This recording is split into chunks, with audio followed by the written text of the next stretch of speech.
In your 40 years of mediating conflicts between warring factions around the world, what's the most important thing that you do that creates peace between the people involved? First, I never hear what they think. See, I get called a lot of names by people who hear what I'm saying. I see you've read my book. You probably can recall I was in a refugee camp in Palestinian Authority, and what all the crowd had to do was hear from my interpreter that I was an American, and a gentleman jumps up and screams at me, "Murderer!" and another one jumps up, "Assassin!" and another one calls, "Child killer!" Within an hour, the guy that called me a murderer invites me to a Ramadan dinner at his house. I didn't hear what he thought of me. I connected to what he was feeling, what he was needing. As I walked into that refugee camp, there were hundreds of tear gas grenades all over the lawn, shot in the night before when they had a riot there. And on the side of each of the grenades was written, "Made in USA." So when this guy calls me murderer, hearing that I'm an American, I tried to hear, what is the guy feeling? And I said, "Sir, are you furious?" And then I tried to hear his needs. "Are you needing a different kind of support from my country than you're getting?" And he looks at me in a kind of a stunned way. Apparently that's not the way people respond to him usually when he screams at them. He said, "You're damn right. We don't have sewage. We don't have housing. Why are you sending these weapons?" So I said, well, then that makes it clear why you'd be so aggravated. If you don't have these basics and you get these weapons sent over here, I can see that your needs are for some other kind of support. He said, "Do you know what it's like to live under these conditions for all these years?" I said, "So you'd like me to understand just how desperate it can be even for one day, let alone for many years." So I heard what was alive in the guy. Not what he thought I was, a murderer. I didn't say, "I ain't killed anybody." I tried to hear what was going on in him. And when he trusted that I sincerely cared what he was feeling, what he was needing, he could start to hear me then when I said, "Look, I'm frustrated right now because I came a long way to be here. I want to offer something. And I'm worried now that because you got me labeled as an American, you ain't going to listen to me." He said, "What do you want to say to us?" So he could hear me then. And we have a school there now, one of the schools that we call a nonviolent communication school in that refugee camp. And whenever I go to that region, I'm well received hospitably in that refugee camp.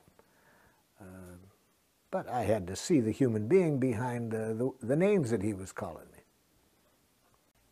Being called a name is not the same as being violently attacked by terrorists. Do you feel that there is ever justification in using violence or aggression when responding to such an attack? Here, I would say no to violence or aggression, yes to the protective use of force. There are times when we need to use the protective use of force, but never violence and never punishment. The protective use of force is necessary when another person, for whatever reason, is not willing to communicate, and meanwhile, their actions are threatening our needs. So we need to take whatever action can be made to protect against that happening. But we can do that without violence. Gene Sharp's writings show how throughout history people have defended against even armies and violent armies coming at them through the protective use of force. I was walking down a street in Paris about 4 years ago, a busy street, and a woman was walking next to me. All of a sudden, a man comes running up, spins her around, and hits her right in the face, and he starts for her again. Well, there wasn't time for me to talk with this man, so I used force to restrain him from doing that again. I didn't want to punish him. I didn't beat him, but I had sufficient force that I could keep him from continuing. So yes, times you use force to prevent violence, but not in the form of punishment to make people suffer because you have judged them as evil.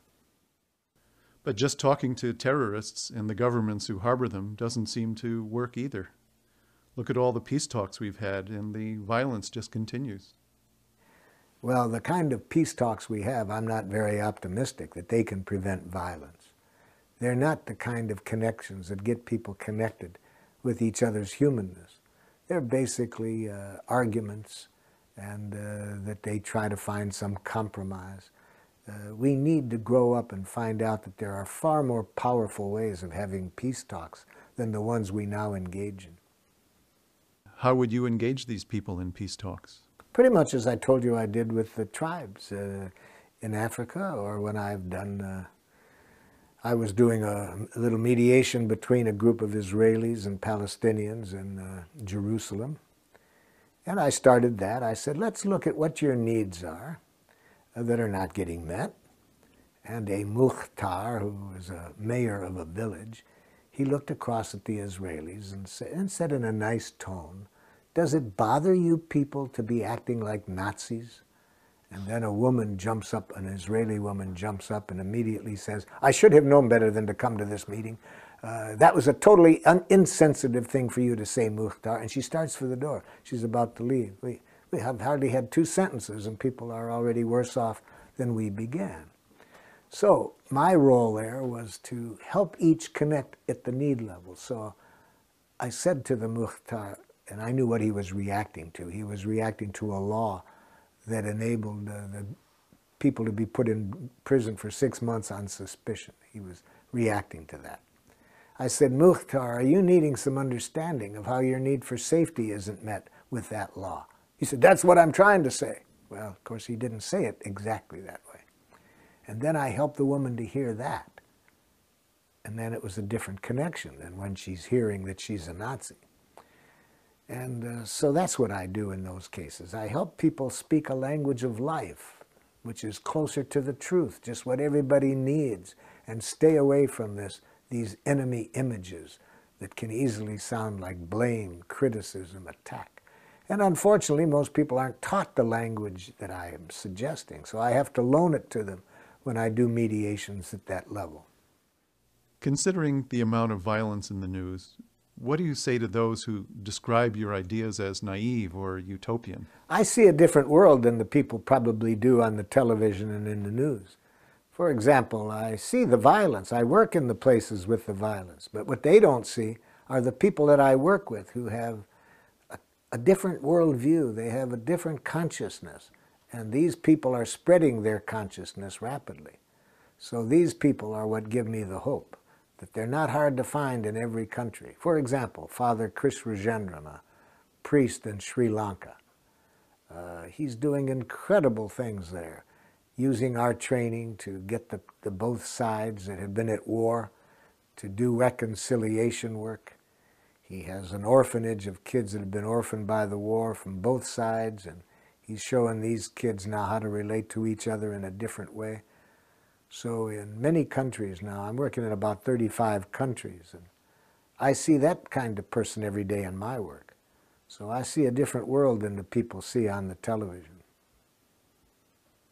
I'm not naive. I see the suffering. I was in a refugee camp not long ago in Sierra Leone, and I was working with a French physician was accompanying me on this trip, and when the director of the refugee camp heard that she was a doctor, he said, would you come with me? There's this child that's not very well. And I followed her over, and she was leaning over the child and the mother, and I said, Pascal, what's the matter? She said, the baby's dying of starvation. I said, why? She said, the mother's dying of starvation. And I turned to the refugee camp leader, and I said, why is this woman starving? He said, well, why is this child starving? He said, we lose 7 a day. You see. So I've seen this. I'm not naive. I know what's going on. I work in Rwanda. There are people that have had everybody in their family killed. So I know what can happen in this world. But I'm working with people all over the world that tells me it doesn't have to be that way. There's people who have survived all of that and never lost a consciousness that that isn't what our nature is. There's nothing we human beings like more than to contribute to one another's well-being.